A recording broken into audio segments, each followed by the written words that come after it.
I've got a lot of enemies in prison, but I don't feel so afraid. You learn how to read the signs of when somebody's head is going to get hit. You understand? You lees die spanga. Wow, those guys standing like that. And then there's no more but march. You understand? And then you'll see, hey, oh, there he goes up into the air. The big fives are kicking him, trapping him, or there's somebody running with a helicopter. Then you were right. And throughout the years, I've learned, okay, there's no more wat gaan march. Prison's not nice. It's really not nice. Today, I won't say I'm afraid of prison. I'm tired of prison. Really gutful of all these years going in and out. This is how I got into this gangster lifestyle. When I started stealing, I was a youngster. So I got expelled out of HTS vereniging for bunking school because of this, getting too involved in this gangster life. But then, like I said, the gangsterism, I wanted to know what this horse is. And I saw in vereniging, I met this other colored guy. He said, listen, yeah, put this 2-6 tattoo on you and Owens will like you. And I was around 15. Yeah? That's where this started. I was like, okay. And I'm sitting there doing this own tattoo on my left arm.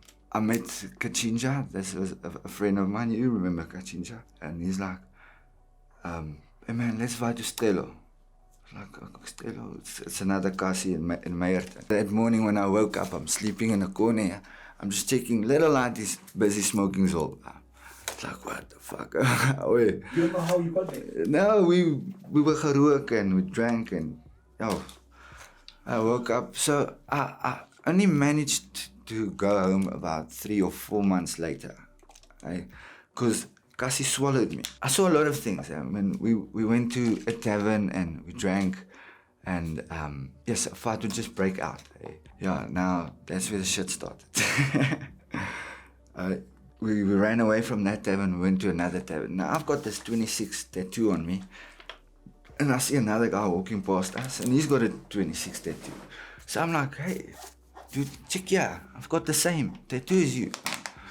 And he says, hoe sal ek dwaal hy pak aan mense as toepa? And I was like, what? Hy sê, jy's wie? Ek sê, nee, ek is Jack. Hy sê, jy's wie in die kamp van Mpumalanga? Ek sê, huh? Yeah, this guy goes crazy. He goes mad. He wants to call his friend. And luckily, the guy that I was with, they protected me. And this thing made me, I wanted to know what it is. You know, I was curious. What the fuck is this 2-6? This guy's, he wants to stab me because I've got a tattoo on that he, what? I don't know. Because of what happened when I was younger. You know, I thought I have to go to prison to find out the truth about this number thing. You know, what is the number? What is that? The first time I got arrested was 2007. At that time you had that 26? No, I already closed it up when I got arrested in 2007. So 2007 I got arrested, housebreaking, theft of motor vehicle, and I went to Leof prison. I was the only juvenile. So my friend says, hey, you're going to juvenile section, and then this other uncle's telling me, hey, this cock so. You know, they had shit. Those juveniles don't have no line. Right? I was like, no man. So my friend takes out the cash that he upped. He's used to prison, and he gave me a little bit of a child. So we smuggled Mapuza, a warden. I give him $50, he goes, gets another blue card, writes everything on there, and there I go with the big guys now. I stay in cell 1 first night. Yes, the next morning, I think it's because of roll call, because, you know, the numbers didn't match up. This side, there's one extra, that side, there's one. So they had one less, they had a roll call. And the whole section was out. Everybody was, so your name gets shouted, and then, yes, you slang your stupas. And then I heard my name, and I was like, hey, somebody knows me. And when I looked around, there was this big warden. And he said, how old are you, sir? I was like, 25, sir. And he smacked me. He smacked me so hard that the whole section went quiet. Like, everybody was quiet. He says, hoe oud is jy? So I told him 19, sir. Kom, jy word daai kant. And when he took me and the juvenile's doors went open, everybody was like at the windows. Hey Lani, come here. And man, that was scary. Most of the guys that when I went in first time, I only saw them years later, because they did bigger crimes, I could say. That's where I got most of my in China from, was from the people that I bloomed with were older than me, longer in the number. They knew throughout my whole life. It was like my friends were always older than me, and things like that. So it took me about 10 years before I managed to go into the building of 26. The guys that gave me number told me something. They said, listen, yeah, you're going to get different kinds of people.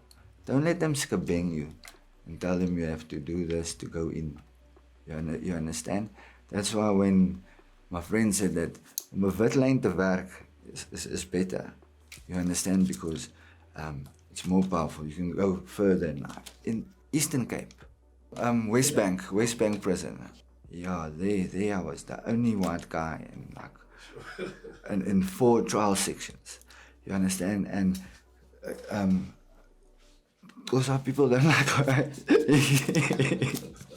English people there. Utini kudini, Njongandoni.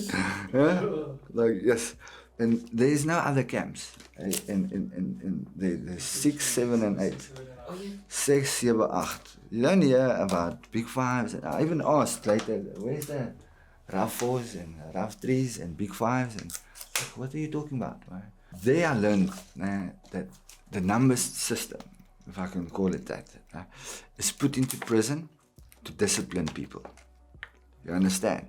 If you don't have any discipline outside of it, the number will discipline you when you come into the number. You are a Sebenzi or a Msebenzi.